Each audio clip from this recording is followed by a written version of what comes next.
This is a wrecked car, and this is me trying to repair it in my backyard, which might not be the best idea.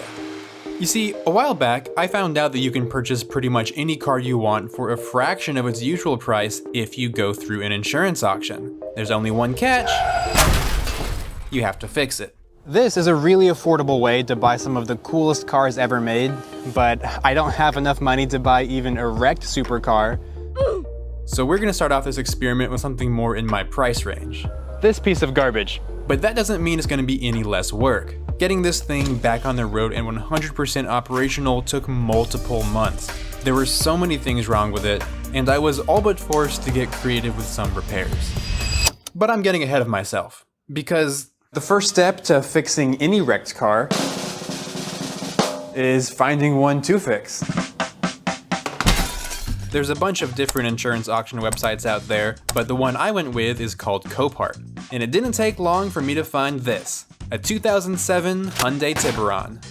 Now, these aren't necessarily the most revered cars out there, but Tiburon is actually what my first car was back when I was 16 years old, and technically also the first car of mine to have gone viral, since it was what I was driving in a semi-popular GIF my friend and I made about 12 years ago. So I kinda have a soft spot for them. But besides sentimentality, it was also super cheap. I was able to snag this one for only $700, though I can already tell it's gonna cost a lot more in time to get this thing fixed up. So once I got home with the car, the first matter of business was giving this thing a thorough cleaning to remove all the filth, as well as the copious amounts of what looks like chocolate sprinkles, though I'm pretty sure is mouse poop. Yeah, that's definitely mouse. So with all the broken front end panels off the car, the fenders, headlights, bumper, I can pretty much tell right away that there's a lot wrong with it beyond just cosmetic issues.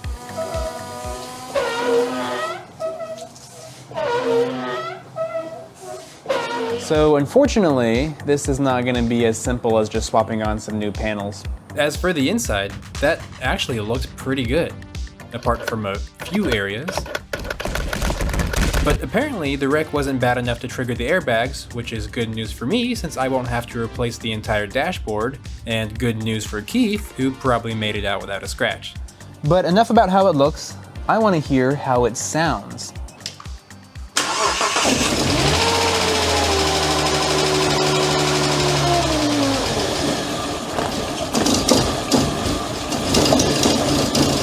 And how it sounds is not good. So step 2 to fixing this wrecked car is going to be getting it to run correctly. I definitely smell a burning smell.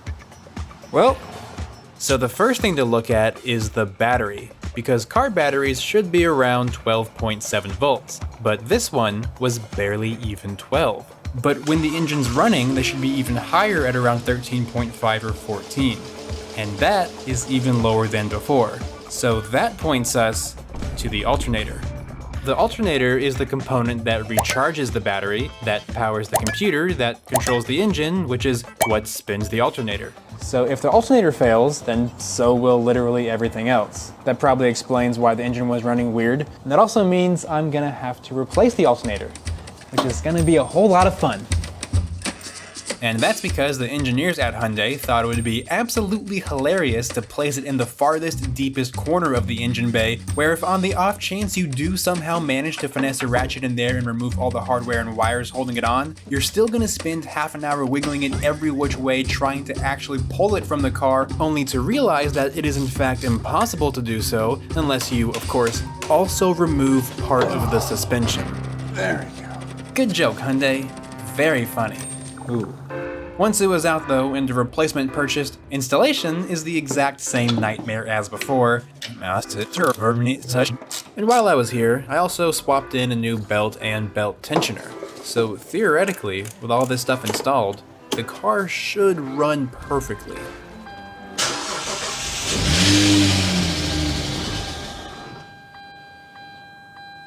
Well,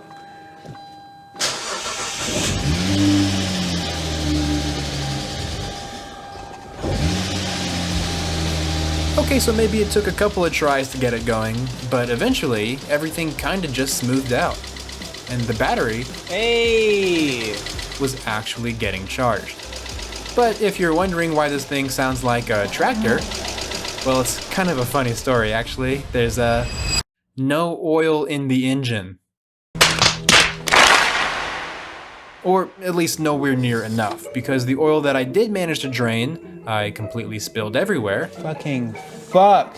So after cleaning that up, popping on a new filter and adding the correct amount of oil this time, thought it might be a good idea to also check the coolant, only to find out that the radiator was also completely empty, and the only thing in the coolant reservoir was a dead wasp. Now, I didn't want to be a jerk, so I did give him a few days notice before I asked him to leave, but then I remembered, wait, he actually can't read that. He's a wasp.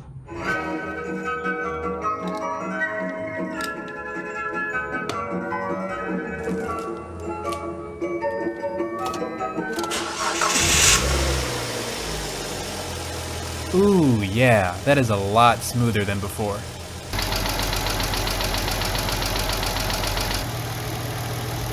Wait, hold on.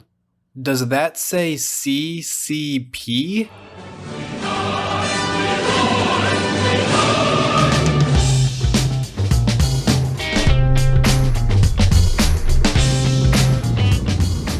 Alright, we are on the first test drive post repairs. And so far, everything seems to be going pretty well, which means it's only a matter of time before something else breaks. And even though I just said that as a joke, not 30 seconds down the road, a very loud clicking sound started coming from the right rear tire that turned into a much more violent clunk when going over bumps. So I very quickly pulled over into the closest parking lot to get a better look at things, and noticed that both control arms were completely bananaed. So back in the garage, with the car on jack stands, it was immediately obvious that there was also something wrong with the wheel bearing. But what I didn't expect to see was the sway bar link completely disconnected from the suspension, and the nut that's supposed to hold on the control arms just wasn't there. So I think I just found step 3, and that is to get this thing driving correctly. And that means taking all of this apart.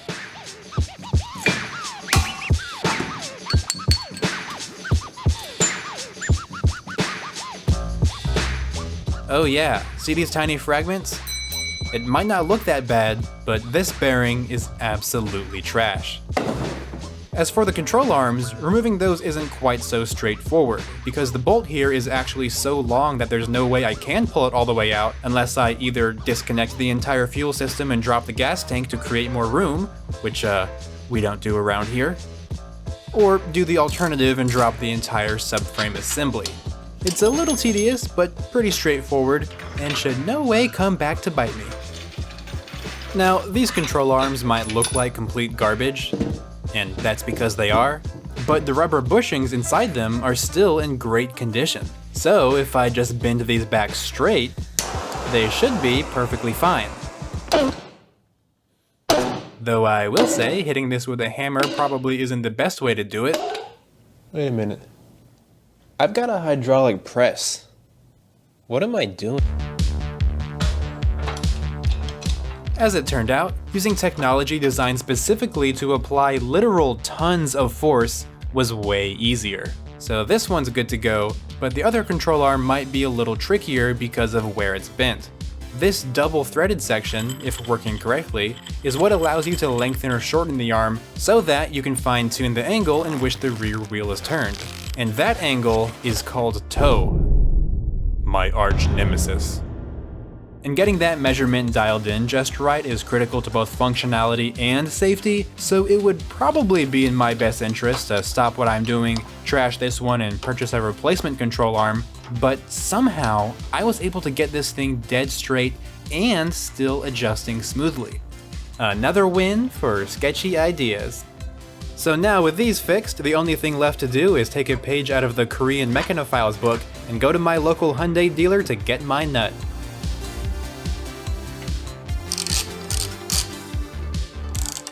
And this is the part of the video where I wish I could say everything else went back together perfectly fine and nothing else went wrong, but unfortunately this guy might have made a few mistakes.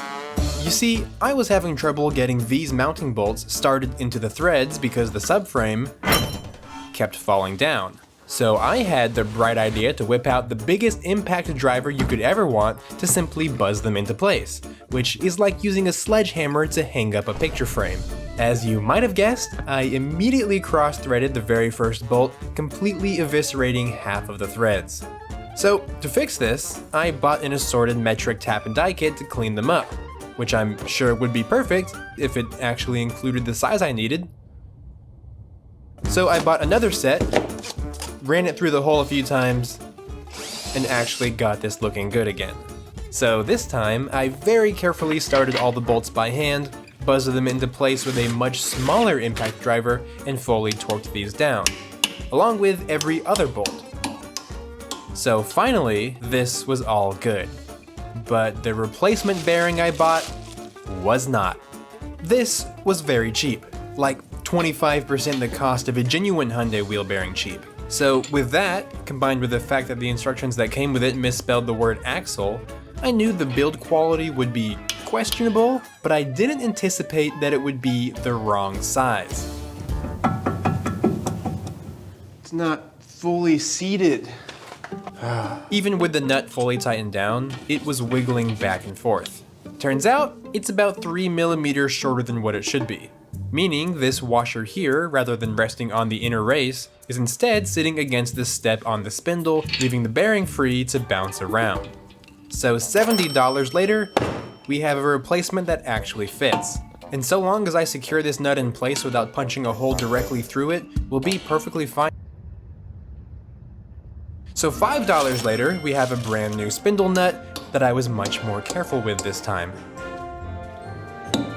And $10 after that gets us a brand new sway bar link that I made sure to actually install all of the way. And while I was here, I also thought it'd be a good idea to freshen up the brakes, so that I don't, you know. So I got this rotor resurfaced, I cleaned and re-greased the caliper, and slapped on a brand new set of pads. So finally, with all this done, that leaves us with one decent corner on the car.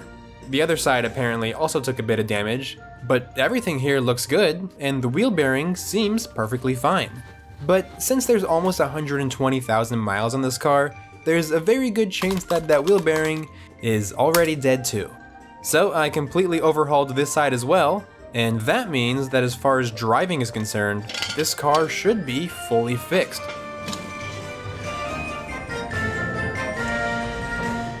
Now, you might be thinking, Ronnie, if wheel bearings only last 100,000 miles and this car has 120,000 miles, doesn't that also mean you should replace the front wheel bearings? And that is actually a very good question. I'm very glad you asked that. And there's actually a specific reason why I didn't do that, and I'm going to tell you about that right now.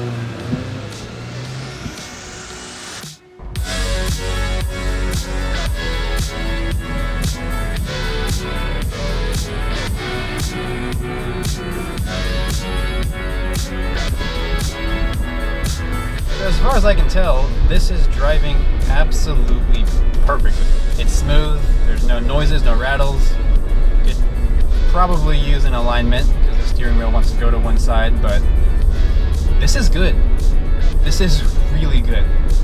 There is actually kind of one big problem still, and that is that The entire front of the car is still missing. So, Step 4. Fixing all of that. As you know, pretty much all of the components up here were completely ruined in the accident, but there's also a few other little things inside the car that I have to fix simply because this is a Hyundai built in 2007. Enter the junkyard. Between 3 different Tiburons here, I was able to find everything I needed to fix the rest of the car for only a fraction of what the parts would cost new. Or at least almost everything. But I was able to come away with a lot, including fender, other fender, bumper, passenger side taillight, ashtray assembly, oil cap, brake fluid cap, little doohickey, various bolts, temperature sensor, armrest, and of course, other little doohickey. as for the headlights, I actually decided to bite the bullet and buy these brand new. It's possible you actually already noticed them on that last test drive. And that's because at this point, every single used pair is 17 years old and super faded, and these new ones are absolutely perfect. Except of course for the small issue of one of the corners chipping off during shipping. But it's fine, I'm not gonna let it bother me. I'm not gonna let it bother me, I'm not gonna let it bother me, I'm not gonna let it bother me, I'm not gonna let it bother me. All of the little stuff like the fluid caps, temperature sensor, and armrest were super easy to replace. I thought it'd be the same story for the ashtray assembly, but I accidentally dropped the Phillips bit inside the center console cavity. Oh shit. Where it was almost impossible to reach. Hell yeah. And then did it one more time where it actually was. You gotta be Well, that's staying in there forever. But at least now I have a place to hide my ashes. Now, to get both of these fog lights working on the new bumper, I completely forgot that one of the connectors was ripped apart. I could just repin that wire and plug it back in, but this is also missing that little piece that locks it in place, so I pretty much had no choice but to go back to the junkyard and salvage one from there. But the only plug available was also missing that little piece. It was an hour drive here. So I bought it anyway, cut off the old plug, and spliced the new one onto the original harness since that was easier than repinning. It's not the prettiest, but once I got creative with some zip ties, it works. Nice. I also had to epoxy this little mounting flange back onto the bumper so that it can snap onto the fender. But that was far from the last thing I had to do to get these panels to line up. Now, it's not terrible if you're far away and squint, but there's some panel gaps that are simultaneously too wide and too tight, as well as some that are just comically large, even when everything here is adjusted as best as it can be. Some of that misalignment is due to the fact that the lower headlight supports are either very warped or, in the case of the passenger side, completely crumpled, but that can't be what's causing the issues with the fender. But lucky for us, it's not exactly difficult to figure out what is. Because if you didn't know, whenever car manufacturers build a car, they also make extensive documentation on everything from wiring diagrams all the way to how the chassis is assembled. But what we care about is just one specific page of very precise measurements for the engine bay. And if we compare those measurements to the actual frame and they don't match up, we'll know exactly what part of the frame is distorted and by how much. So according to Hyundai, the distance from this hole to these holes should be exactly 78.5 centimeters. That is dead on for the passenger side, but the driver's side is 10 millimeters too short. And that means this upper frame rail is pushed too far inward. And that's a little weird to me for two reasons. One, because the biggest impact this car had was on the other side, and that's the frame rail that's perfectly in place. But two, which is probably the bigger reason, is that I paid to have this fixed 5 years ago. Yeah, so all the work you've seen so far has been 2024, but this was 2019. You see, I pretty much bought this car wanting it to be and thinking it would be a quick flip, and even went as far to expedite the process by paying a well-reviewed auto body shop to fix all of the frame damage. However, when they decided to not fully fix what I was paying them to fix, lie to me multiple times, and spray truck bed liner everywhere there was exposed steel to do me a favor and prevent rusting, I was just so frustrated that I put the car aside and told myself I wouldn't fix it until I felt I was ready to do it myself. I'm ready. Now you might think doing this on my own would still require a professional frame pulling machine, but lucky for me, I have one at home. It's a metal pole stuck in the ground. And with this metal pole, along with the cheapest come-along Harbor Freight cells that's still rated at 4,000 pounds, pulling this driver's side lower headlight support straight took all of 15 seconds, which makes me all the more angry that this wasn't already done. Now, to be fair, I did have to do some more hammering to really fine-tune the final shape to make the little headlight retainer clip fit in, so that the headlight itself fits in. And that took me about half an hour. But for someone who has no idea what they're doing, fixing this wasn't actually that bad. So if the rest of the process is like this, then this is gonna be super easy. Oh, you. So up next is the upper frame rail, but unlike the one very thin piece of metal that was the headlight support, this is made up of multiple layers of much thicker steel. So that is exactly why I sandwiched some 2x4s between the pole and the main frame rail, that way the car won't just slide over on the grass as I'm pulling it. Now, is this sketchy? Maybe. But did this work? Also, maybe. As you can see, the frame was definitely pulled over, but not without problems. The wood kinda started splitting in half, and to make matters worse, I actually deformed the frame in a completely new way. What should be perfectly flat is now buckled into a valley to the point where the fender mounting hole is sitting about 5mm below where it should be. Meaning, I'm an idiot. Step 4.5, fix the damage that I just created. And to do that, I shelled out $100 on this stud welder. This guy welds a very thin copper rod onto the surface that I can then pull out with a slide hammer. Oh shit. Repeat that a bunch more times, and we've got this more or less back into shape. Just ignore those holes.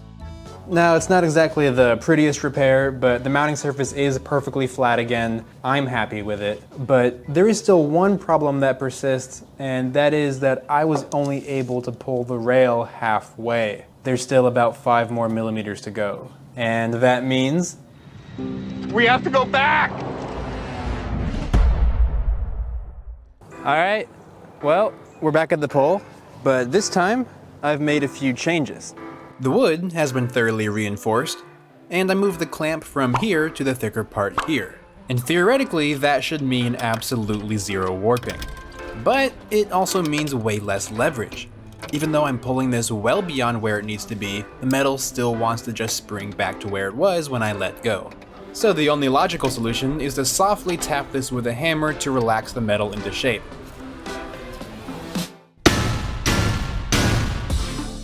Or I could just do that. Not exactly the sophisticated approach, but it got the job done. And with a few more minor adjustments to the upper headlight support, we have successfully gone from this to this, which is surprisingly pretty close to perfect. Also, if you notice that the fender is back to being silver and not white, well, I remembered that I actually bought this one for no reason at all, because the original never actually had any damage. Which I still don't understand, considering how there must have been a giant impact that moved the whole frame rail over, but whatever, I guess. I also had to do a few adjustments on the passenger side to get that headlight lined up with the hood. Oh, that's perfect. But now I have a much bigger task ahead of me, locking this in place. Even after hours of careful pulling and fine adjustments by hand, the passenger side headlight support still wasn't where it needed to be. So I did even more pulling, hammering, and even jacking, but none of those seemed to work out too well. Oh, And also, I got the car completely stuck in the mud for 5 hours, so that was fun. But while I was halfway through day 3 of losing my mind trying to get this headlight pin lined up with the hole, something changed. I actually did it. I'm not sure what I did differently this time than I didn't do previously, because I feel like I've been doing the exact same thing for 3 days, but this is good. This is lining up. And I think that means we're done. Well, after giving all of the exposed steel a coat of silver paint and not truck bed liner, yes, we're done.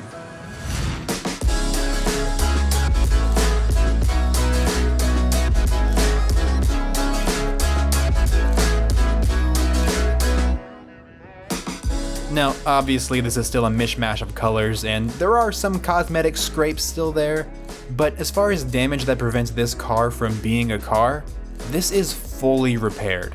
And it's awesome, because I was able to take something destined for the scrapyard and rebuild it literally in my backyard. And also, I fixed the windshield washer. So that's cool. And more than that, I managed to save so much money in the process. So on Facebook Marketplace, it's looking like used Tiburons in decent condition are going for around $3,000, which they are 20 years old at this point, so that makes sense. But this guy, with everything said and done, all auction fees, tools, parts, I paid a total of $3,000.